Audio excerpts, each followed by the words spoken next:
What's up, everybody? Welcome back to the Elevator Life. What's up, guys? I hope you're being productive this week. Got a lot of stuff going on over here. As always, check out our mastermind group at innerchina.co. A lot of stuff happening in there, a lot of cool people. If you're interested at all, serious in doing business in China, there's no reason not to check it out. It's definitely where you gotta be. Yep, that last sentence was perfect. You're serious about business in China, it's a place you have to be a member of. Okay, today we got our third installment of our Life in China series.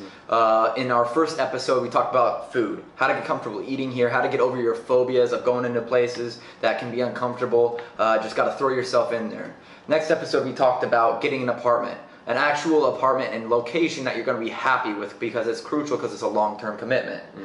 Now, finally, you're settled. What do you got to do? You've got to register. Every time you come into China, you're supposed to register with the nearest police station. All they want to do is keep track of where you're at, and it's the best way to stay in the good graces of China. Absolutely. So everybody knows the visa regulations have gotten a lot stricter for the people who want to come to China.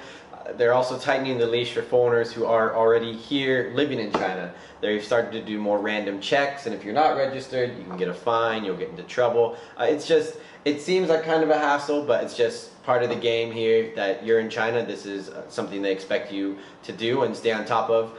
We weren't when we first started here, but we know we take it very, very seriously. We recommend all of you do the same. So yeah, China's becoming a lot more tight, more restrictions, a tighter leash on the foreigners who want to be involved here. So, you know, play by their rules and you won't have any problems. Super easy, guys. Super easy. Just do it. Next, moving on. Okay. What is super important? What is something that I wish I paid more attention to? And I've seen a lot more foreigners fall into this mistake. And that's right off the bat, find a way how you're going to become functional in Chinese. Don't push it off. This isn't something that should be pushed off. Your life isn't going to be as easy as it possibly can until you're functional in Chinese. And that's our next recommendation. That's what this video is all about. Picking a route that's going to work for you to get you able to speak. Like, there's a lot of routes to take, but you just got to put some effort towards it. Yeah, being able to communicate in their language here is it really just relieves like half your headaches that you first get when you move here. You know, you moved here not speaking any Chinese. I studied some in college to a functional level, but just seeing the difficulties in communication from taking a taxi to, again, food, apartment, whatever. If you can at least be functional, you don't need to be fluent, don't need to read or write, but be conversational, have that survival Chinese down, your life will be so much easier. And we really support people, you know, taking that route, making sure they learn it as well and as fast as they can. Yeah, it's one of those things that can feel, it's a very, what do you call it when you push the tasks off? When you push something off and you don't want to do it? Yeah. Sorry, English can die when you're living in China. I know what you're saying. It's just like, you're in university, you don't do it. Procrastinate. Yeah. It's one of those things that's easy to procrastinate, but it's awesome. It's very rewarding when you actually start making process, when you can communicate with people. So if you're one of those people that's like, I don't know if I want to spend that much time on Chinese, we're not saying become fluent, like you just said. We're speaking, hey, get to a functional level. So there's a lot of ways to go about it. The way I took is, in the first few weeks, I had another buddy, and we went in and shared a tutor together. 4 hours a week. She would come on a Tuesday and a Thursday. They were very easy to find over here. She'd come to your apartment. She has her own lessons, and it was something like let's average $10 an hour. Yeah. Okay. For 4 hours or 4 hours a week. So split between two people. So it's super cheap, and you definitely got to take it. That's one route you can go. Yeah, that's a great route. Again, the most important part that he mentioned was procrastinating. It's definitely one of those things you'll put at the bottom of your to-do list, and it's like, you know, I'll study tomorrow. Maybe I'll open the book for 5 or 10 minutes. You have a tutor show up at your front door twice a week. You can't really turn her away, regardless of what you want to do. She's there. You have to pay her, so you might as well learn Chinese. That's a great route. I'm a big fan and a big supporter of myself doing like audio or like audiobooks or self-learning things you can throw on your iPod or, you know, have on your computer. Just be listening to instead of listening to music when you're walking around or on a bus, what have you, in the taxi.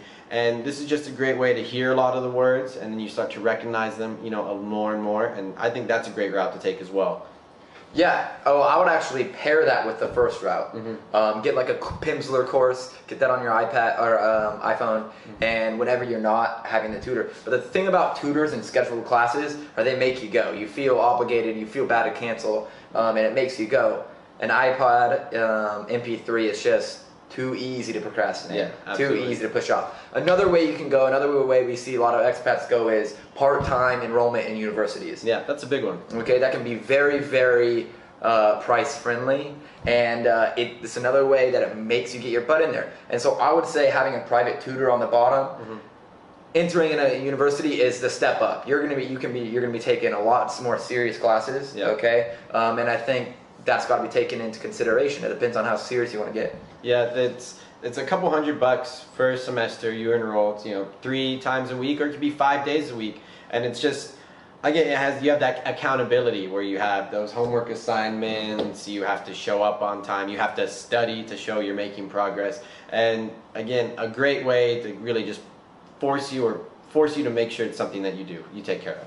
Yeah, I will point out though, if you're into learning the basic structure of writing characters, university route is the way to go. Absolutely. Okay. Yeah. If you're just looking to do dialogue, which is what I did, I think the private tutor is the way to go. Another route that you can consider is private language swapping. Okay, that can be a really, really awesome way to get cheap lessons. Obviously, normally just trading with English with her, but I've had problems with that because I feel like they always want to speak English. So it can be difficult to actually get anywhere. Yeah, you see a lot of language exchanges here. A lot English to Chinese, French and Chinese, Spanish and Chinese. So it's thriving and doing well. But again, it takes both people to want to be committed to learning that language. And again, easy to put it off, easy to reschedule dinner, easy to reschedule drinks, and just forget it. I don't want to have to think any more than what I'm doing right now. And finally, those are all the normal routes to go. Okay, this is just the hybrid. To have a Chinese girlfriend, obviously that can help a lot. But I do want to put a little side note in the bottom. Asterisk, yeah. Is that if they speak perfect English, the procrastination comes way into effect again. Oh, absolutely. Okay? Yeah. So yeah, having a Chinese girlfriend can be awesome to learning Chinese, but it's best if she speaks no English. Then you'll really learn Chinese. Yeah, it's incredible. We've experienced both, and obviously when they speak fluent English, it's like you start speaking Chinese, and then it's like, and then you just say it in English, and they understand, and then they carry the conversation on.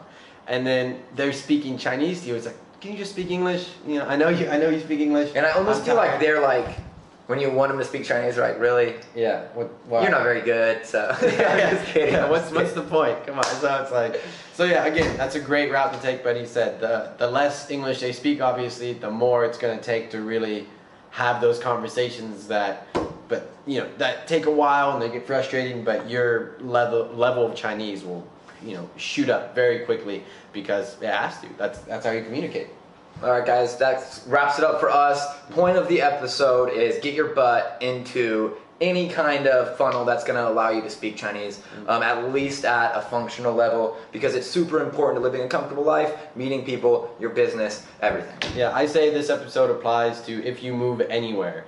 You definitely undertake that native language, and it makes interacting with the locals better. They appreciate it more, and again, your life's so much easier if you can speak in their language.